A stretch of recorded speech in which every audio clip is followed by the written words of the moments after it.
3, 2, 1. Hi, and welcome to the first retro Fireplace review. This is where I review retro games, if you couldn't have guessed that. Today we're going to be looking at Donkey Kong Country. So, a little backstory. When I grew up, I didn't have a Super Nintendo. I had a Sega Genesis because at the time my brother he was older, so he had the choice of what systems to get because I was still too young. So I missed out on a lot of games. I remember playing at my friend's house and stuff. And I did actually play this game quite a bit when I went on vacation, and at whatever place, someone's house, we used to stay in North Conway, they had a Super Nintendo, and I played Donkey Kong Country, Super Mario RPG, and some Bugs Bunny, like Haunted, Porky Pigs, something. I don't know. I gotta find that game too, because I like that game too. So I gotta find out and play that. So I got pretty far, but I never beat it. And I always played the Game Boy ones, which I thought were excellent, but they really don't compare to this one. But it was a good, effort for Game Boy. So enough with background. Yeah, let's just get to it. And before we start, I just want to thank Red Code 11 for pointing out something very obvious to me. He's like, "Why don't you make the video of me playing the game bigger and my face the smaller section?" All right. Sounds simple. Makes sense to me. So thanks Red Code 11 for subscribing, and yeah, I'm sorry it got delayed on some reviews, but I'm gonna do a ton this week because I'm gonna stop dilly-dallying. So let's get to it. Let's start with the story and presentation. The story is someone stole Donkey Kong's banana hoard, and that makes him sad because he loves bananas. And yeah. Basically, in these old games, especially these old platformers, they just needed a reason to be fighting guys and going somewhere, and that's the reason. King Cruel, the king of the lizard alligator people, took the bananas. You have to go get them back because you love bananas. Simple, works, nothing to write home about, but that's all you need. Presentation-wise, excellent. It has 3 save files, which is very cool. You only see that in like the first, from Nintendo games like Super Mario World and at the time, and it's very cool because there's 3 different modes you can play. You can play single player, multiplayer competitive, and multiplayer together, whatever it is. And it's very good how they do the multiplayer, because if you played Super Mario Wii and Wii U, you realize if you're a good player, you don't want to play with other people at the same time. They just slow you down. You have to go with their speed, and I'm a pretty fast player, so it's just almost unbearable for me to do it. So this actually takes turns. If you're Donkey Kong, you get hit, you get switched back to Diddy Kong, the other player gets to play. That's my favorite way. That's how I played through this with my friend, and it was a ton of fun. It was a blast. I mean, it would have been nice to have the second hit, because you're like, oh, I messed up here, but I know what I was doing, so I would just, finish the level easier, but whatever, it's still a fun experience to share with your friend. It was... Another thing I want to say about the presentation is the level variety and the overworld. Overworld is pretty nice. It's nothing special because it's kind of bland, the levels, whatever, where you go side to side, but it's kind of cool, just like progression. You're not going stage to stage, you actually, an overworld helps. The amount of different levels is very cool. You go from jungle to like temples to like factories to treetops. It's very cool. There's a lot of different ones, especially, it was very ambitious at the time. Also, the game uses 3D rendered characters instead of 2D sprites, and unlike games like Star Fox and stuff, this game still looks fantastic. I would actually love to see an HD remake of this game. I think it would look good, really, really good. And Nintendo, maybe they're starting to do an HD remakes, they did with Zelda and Star Fox 3D. I would love to see this game in high def. I think it would look fantastic in a better resolution if they cleaned up some of the 3D models and stuff. I think it would look stunning, so I would love to see that. Anyways, let's move on to graphics.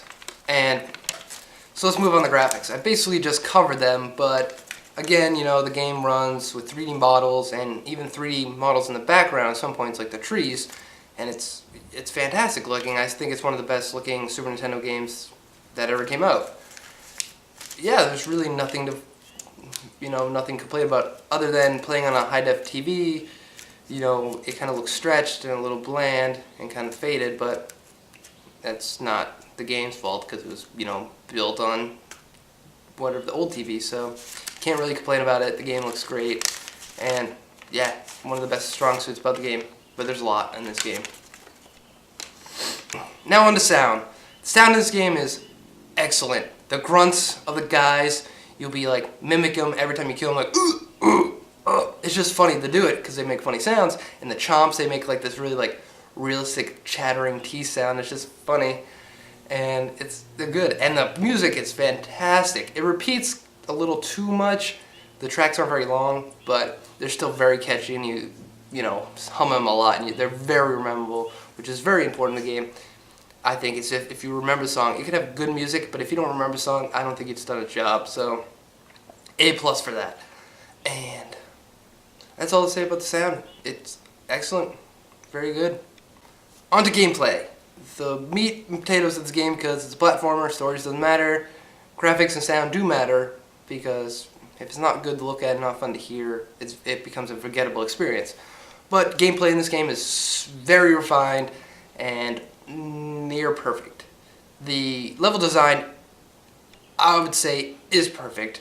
So let's look at that first, because every level that adds a new gimmick, the first little section shows you the gimmick in a spot where you can't really mess up, like turning the lights on and you realize, oh, this guy down here stops moving when the lights are on, so you can't really mess up there because you want to hit the thing and you realize what he does, and then later it gets more difficult. Or like there's a level where you're on a track and you have to get fuel. In the beginning you get a fuel with 5 dots on it, and you're like, okay, that fills up these lights, and you can't really mess up, and then it gets more difficult with less dots and all that. It's just perfect how they show it to you. There's never a word bubble of how to do it. You figure it out on your own. The game teaches you without holding its hand. It's just so seamless. Games today do not do that at all, maybe because they're too complicated, but it's perfect game design. Just absolutely perfect. And games, it's one of the hardest things to do in games, and it's fantastic. Absolutely fantastic. Now on to the other part of the game, the level design and, everything else how it works. And for the most part, it's really, really good. The levels are very difficult, which is a good thing because they're never too difficult that you want to quit, because when you try them again, you always get further, which is, again, game design at its perfection. The only problem, if I had to get one nitpick, is with the 3D rendered stuff, some of the moving small platforms, you feel like you would land on it, but the hit detection is just a little bit off, so you would slide off, or you get hit by something like the bigger objects. You seem like you don't get hit by it, but you actually do because it's just a little bit off. But nothing that's game breaking, it's just sometimes a little annoying, but if I had to pick at it a little bit, which, it's good to look deep into games because you're paying for it and you want a good experience. So that's that. Level design's good. They repeat somewhat, but they always have new gimmicks, and it's really fun. There's all these animals to ride, and most of them are good. They're kind of funky, outdated, like how they jump and like where they stand is kind of hard to notice. Like the rhino, he's very wide, but he still has like the frame of Donkey Kong, like where he lands, so it's like his front feet, you want to land on them, but again, it was something new, and they hit it out of the park on their first try, which is fantastic. So, on retro reviews, I want to go add a new layer, and that is, does it hold up today? And as you can see from my review, it does.